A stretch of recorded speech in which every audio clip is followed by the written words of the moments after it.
Hey everyone, Merch Hunter Ricky back. It's been a while. We'll get into that at the end of the video. But today I want to talk about how Luffy handled his fights in 2023. That is to say, the way he handled himself on Egghead Island was nothing short of the behavior of what a new Yonko should be doing. First things first, the way that this video is structured, I can see if anime only watchers somehow make it to this video. So, spoiler alert. 3, 2, 1. Spoilers for all of Egghead Island, so please watch another video of mine. I got plenty. Anyways, for those who are staying, Luffy vs. Luchi. Right in, I think, chapter 1069 is either went like the middle of the fight or the start of it. Rob Luchi is awakened. This is someone who Luffy struggled with in Eni's lobby, and a lot of people have already talked about their fight last year. But I want to bring it up now, because going into 2024, we're going to see, in my opinion, a different Luffy. And we've already started to see that behavior specifically in the Rob Luchi fight. Now, Nika does take over Luffy's personality. We don't have that like extremely confirmed, but you know, the Zoan fruits take over the will of the user of the fruit typically. And we do see that a little bit with Luffy laughing. A more carefree attitude, even in the presence of Kaido. He was just kind of, you know, bouncing around, giggling, and when he took damage against Kaido, I would honestly say, in a fair estimation, Kaido got more hits on Luffy than Luffy did Kaido. It's just that Luffy's hits on Kaido were, you know, mythical Toon Force, destruction, bonks and punches and boops and bops and picking him up like he was a ragdoll, slamming him around, and he just laughed about it, right? He laughed it off. But what to me struck, like what hit me in the Kaido fight, which is going over to the Luchi and Luffy fight, is the carefree attitude and the utter disrespect for his opponent, which Luffy is not the average guy. When Katakuri offered respect to Luffy and said, "I won't underestimate you anymore," Luffy said, "Whoop-de-fucking-do." He literally said, "Okay, that's cool," you know? When he fought Awakened Rob Luchi, Luchi was, you know, this is my big pay ticket. This is, you know, I'm going to get my clap back. I'm going to fight Luffy. I'm going to beat this Yonko's ass. I don't even acknowledge him as a Yonko. And then what happened after their fight, right? He's like demoted to fighting Zoro now. During the fight, what I found to be particularly interesting is Luffy not hesitating to go for, I mean, outright kill shots, like outright one shots, just punches to the face. He kicked Luchi in the face almost instantaneously after he attacked Sentomaru with the Shugon, like the hand pistol. Luffy literally cracked a fat Dawn Whip right in his face, right? When they first started the fight and he did the mole pistol, he just shot his fist under the ground. That's so dirty and amazing. That's like, you know, some fights like Mihawk, for example, your Mihawks are going to have you standing across from each other and let's start the duel. Luffy is like, I'm going to run up on you and I'm going to beat your ass, regardless if you want to fight me or not.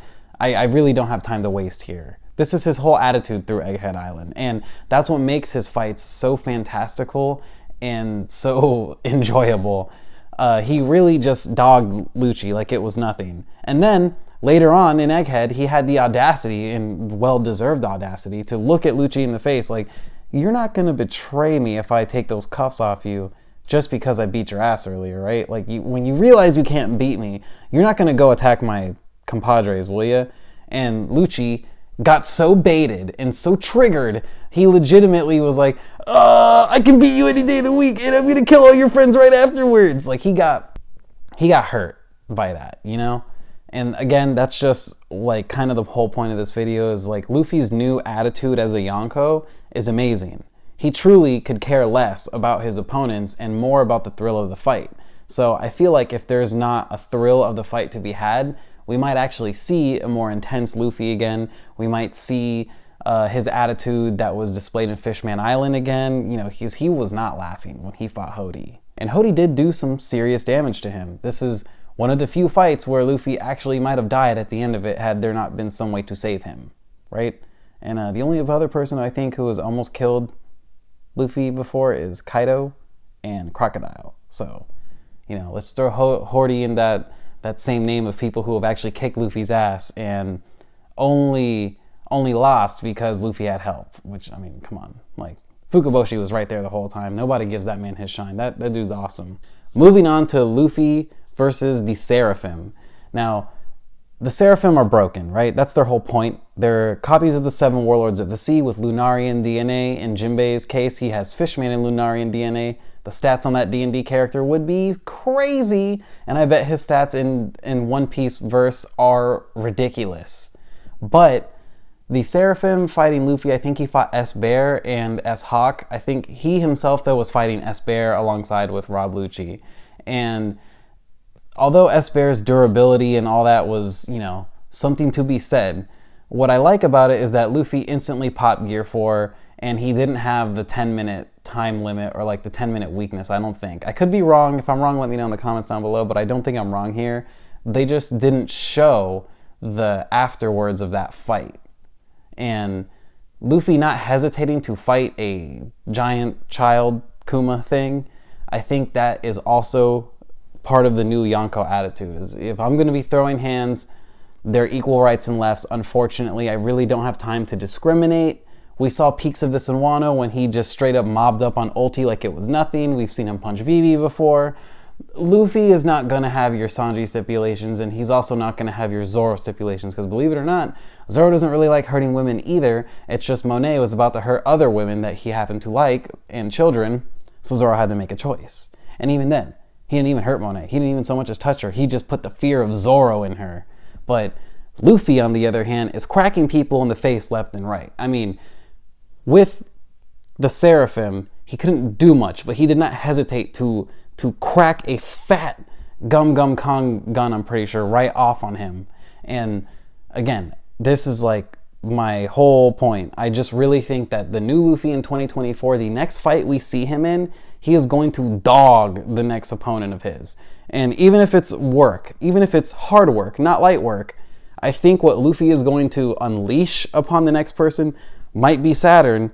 What he is going to unleash on this dude is going to be an unholy shitstorm of doom and gloom and fists of fury and maybe some kicks too. With the Seraphim though, like I said, it's kind of inconclusive. They're too strong. They ended up putting anti-Devil Fruit user bubbles, and they're probably better off there, right? But Luffy was not technically struggling. He was just like, why am I not hurting this guy? Let me keep hurting him some more. So, you know, inconclusive fight there. But we do have, in my opinion, a pretty conclusive fight. Circumstances, like, withheld, Kizaru versus Luffy, Admiral versus Yonko. The fight is finally here.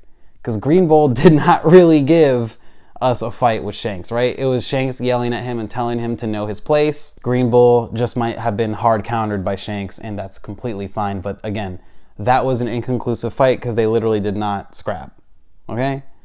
Luffy and Kizaru, however, they got into it. They got into a nice scrap. I feel like Luffy hit him more times than like Kizaru actually hit Luffy. I know Kizaru zapped him and he ate the light and, you know, blew it up and whatnot. I know he pushed Luffy off and he kicked him a couple times, but Luffy hit all the clones out in one go, and obviously that was Kizaru's motive, but, you know, I don't feel like everyone could have pulled that off without taking some damage first. He grabbed Kizaru in giant form, he swung him around and threw him into the ocean. Kizaru obviously brushed it off, but to start the fight off entirely, I forgot to bring it up and I'm bringing it up now, how Luffy just walked up, kicked him, and was like, I'm 100 times stronger than before. And Kizaru's, again, the disrespect is there. It's like, I'm not worried about you, Kizaru. You're someone who is in my way, and I gotta move you. And maybe it's personal, maybe it's not personal to Luffy, but what the job calls for is an ass whooping, and the person who he has to deliver it to is Kizaru. And at the end of this fight, Kizaru, he moves his eyes from the prize. The prize is Vegapunk, yes, but to get the Vegapunk, you gotta get through Luffy. And Kizaru didn't take it seriously enough. He was just moving around Luffy, avoiding him. I made a video on this, and honestly, I think in that video, my prediction is correct.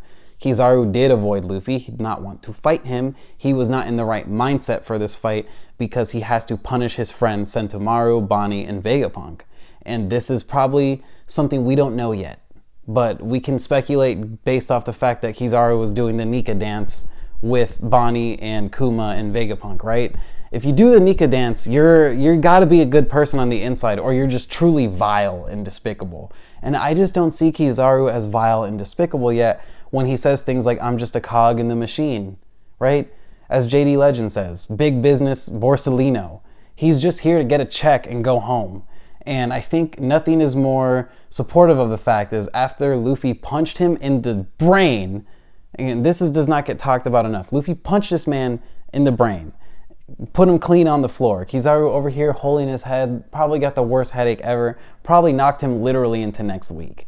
And Kizaru then is shown in the latest chapter, right? Just kind of laying there. And although the 2 times they show him are juxtaposed with Luffy receiving food, we don't have a confirmation if he's helped Luffy secretly or not, right? Some people are accusing Kizaru of sandbagging, not being a fraud, just not wanting to kill his longtime friend and not wanting to murder a child, and already having to deal with the fact that he has brutally harmed his other friend who he met as a child. This is someone who calls him Unk. What's up, Unk? You know, Kizaru, Uncle Kizaru, what's good? I love you. You showed me your light tricks when I was a child, and I want to be strong like you. My name's Sentomaru. And that relationship gets put on display very quickly, but it is there to examine and dissect. And, you know, Kizaru, you know, as an adult, right? When you talk to a child and you and that child just kind of connect, whether it's in your family or some little dork at the grocery store who bumped into you and you're like, oh, you got a Goku shirt, nice Goku shirt. And the kid's like, thanks, mister, and runs away. That stays with you. And I can't imagine Kizaru's feelings for beating on Sentomaru, a child that he messed around with and played with, showing him his light powers, probably chased him around Vegapunk's lab, watched him grow up. He's the one who went to go help Vegapunk get Kizaru off the village of the place where he was beating bears in a mountain. So Kizaru has seen his induction to the Navy full send, all the way up to this moment now where Sentomaru and Vegapunk are rebelling against Kizaru and the world government. And Kizaru does not want this. He does not want this smoke. He does not want this outcome. And it led to him getting brain punched by Luffy. And that kind of just puts the cap in the feather in the cap for Admiral versus Yonko. Can a Yonko beat an Admiral?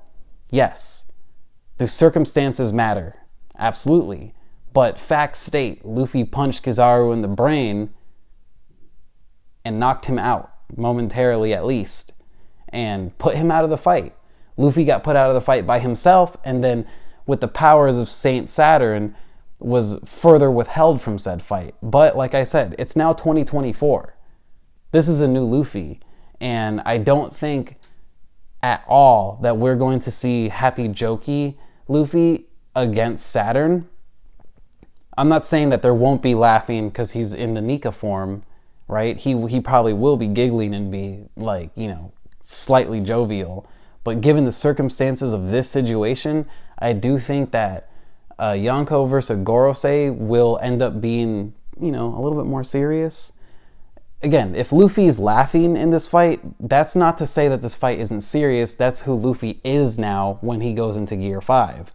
But I can imagine him, you know, because right now we got Kuma about to crack Saturn a fat one, right? And after that, if Luffy recovers from the food, I don't really see Luffy not taking the opportunity to just jump Saint Saturn with Kuma. I would love to see back-to-back Kuma and Nika fighting together, Nika fulfilling the dream of Kuma through Luffy. Kuma already figured it out, and now it just has to come full circle. But there's other fights to talk about too. What about Luffy versus Cross Guild? I don't think he particularly likes Crocodile. Even after Marineford, I think, you know, if he were to have to cross paths, he wouldn't think twice about smacking him around a little bit, right? And then Shanks. Luffy has a bone to pick with Shanks regardless of the admiration and the deal with the Straw Hat. He is still a Yonko. And Shanks has a bone to pick with Luffy because Bartolomeo is all up in his territory burning flags and shit. So there will be hands thrown between the two of them, mark my words. And if not, feel free to flame me and make fun of me, whatever. And then his final Yonko opponent, Blackbeard. When will it happen? Where will it happen? We don't know, but it probably will happen after Blackbeard confronts Shanks. But that fight, I just don't think we're going to get laughing Gear 5 Luffy. I think it might be the fight that Luffy might potentially lose in a one-on-one fight against Blackbeard, but I don't see it as him being kicked out of, the running to be Pirate King or anything like that. I just think their first confrontation as double Yonko will cause Blackbeard to get the upper hand, as he typically does against Devil Fruit users in a one-on-one fight.